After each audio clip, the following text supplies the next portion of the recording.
Well, when we decided to make a sequel to Charlie's Angels, we didn't want it to just be another popcorn movie. We wanted to make a film that would truly stand the test of time. And this time we knew the movie needed more qualities necessary to resonate on a sociological level. In other words, more ass. When the girls came to me with the concept of adding more ass sequences to Angels 2, it sounded pretty complicated. I knew if we wanted to pull it off, we'd have to bring in an expert, someone who really knew the ins and outs of it all. Who put a nickel in that ass? Well, chances are, if you've seen an ass in a film, I'm the man behind it. Literally. Well, I like to think that instead of pulling ideas out of my own ass, I pull them out of other people's asses. Drew has, I call it the Mona Lisa ass. What's your secret? Slight smile. I want to know more. I can't stop looking at you. And Lucy got that bad ass, that naughty ass. I want to slap that ass and say, you go to bed, ass. There's no TV for you tonight, ass. When you're working with someone who has as much experience as Frank, you know your ass is in good hands. Cameron, sporty ass. Let's volley for serve. Do you know what I mean? Let's roughhouse. Nick G, I'm gonna ask you to hold it. All right, let's cut. Cut it. Cameron? Yeah. You're better than that. Sorry. Okay, now if you could be so kind as to back that ass up just a tad, and now I'm gonna ask you to very slowly Drop it like it's hot. Yes, it is.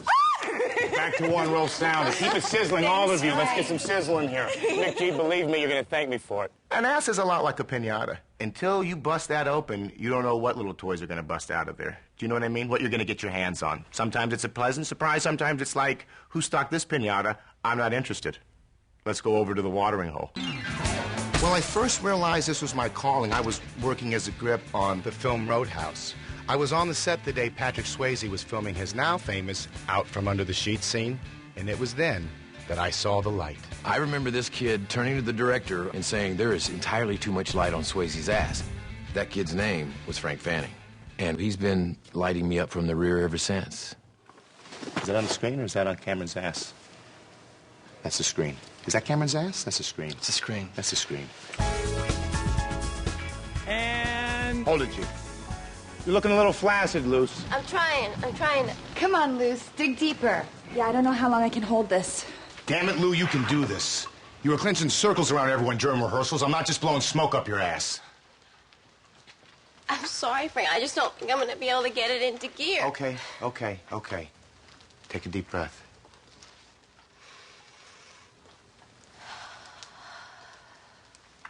I meant through your ass. I tried everything I could.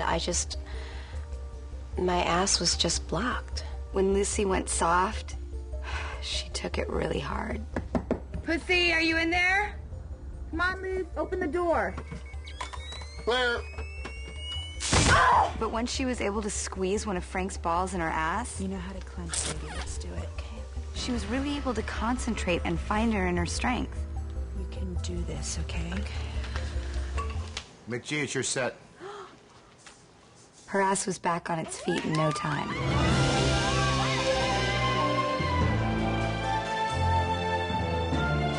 I have to admit, when we finally sat down and watched the movie, it was everything we imagined it would be.